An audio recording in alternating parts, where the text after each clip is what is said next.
Hello बच्चों, let's see.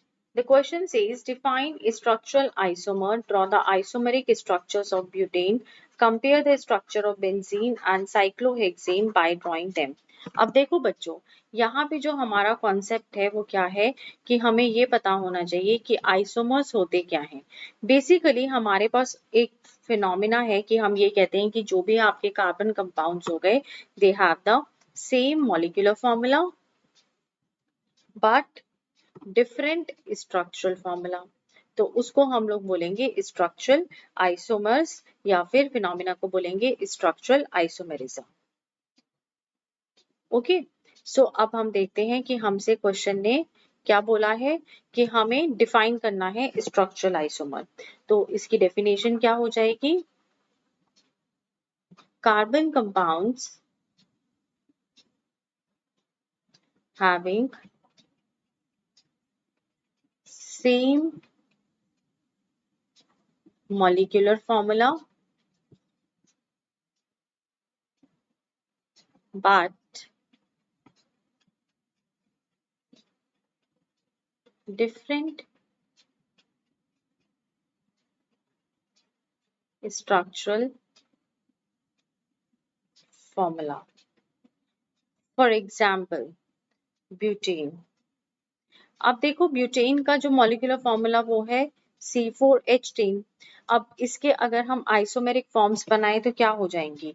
आपकी N butane, normal butane जो है वो क्या हुआ? 1 2 3 4 और यहाँ पे सब हाइड्रोजन्स, दैट इज H10। तो ये क्या हो गया? ये आपका हो गया एन ब्यूटेन। अगर मैं इसका स्ट्रक्चरल आइसोमर बनाऊं, ये तो हो गया स्ट्रेट चेन, तो मैं क्या कर सकती हूँ? 1 2 3 कार्बन एटम्स ओवर हियर मैंने यहाँ पे करे और एक कार्बन एटम जो है मैं इसके साथ लगा दूं। अब लेट्स सी,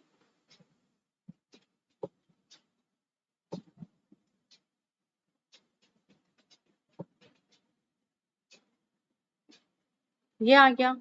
तो अब इसकी अगर मैं नंबरिंग करूंगी तो क्या हो जाएगा? 1 2 3, तो ये हो गया 2 methyl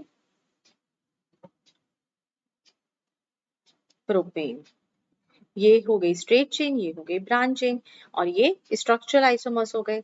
now the next question says कि हमें बेंजीन और साइक्लोहेक्सेन के स्ट्रक्चर्स बना के डिफरेंस बताना है। तो देखो, बेंजीन और जो साइक्लोहेक्सेन है दोनों के ऑलमोस्ट सेम ही स्ट्रक्चर है। जो डिफरेंस आता है वो डिफरेंस आता है बॉन्ड का। ये तो हो गया आपका बेंजीन C6H6 और ये हो गया C6H12 आपका साइक्लोहेक्सेन। बेंजीन के पास आपके 6 कार्बन एटम्स हैं और 6 हाइड्रोजन्स हैं और साइक्लोहेक्सेन के पास 6 कार्बन एटम्स हैं और 12 हाइड्रोजन्स हैं। यहाँ पे we have the alternate double bonds but in the cyclohexane we do not have the double bond. So this is the best possible answer for this question. Thank you. All the best.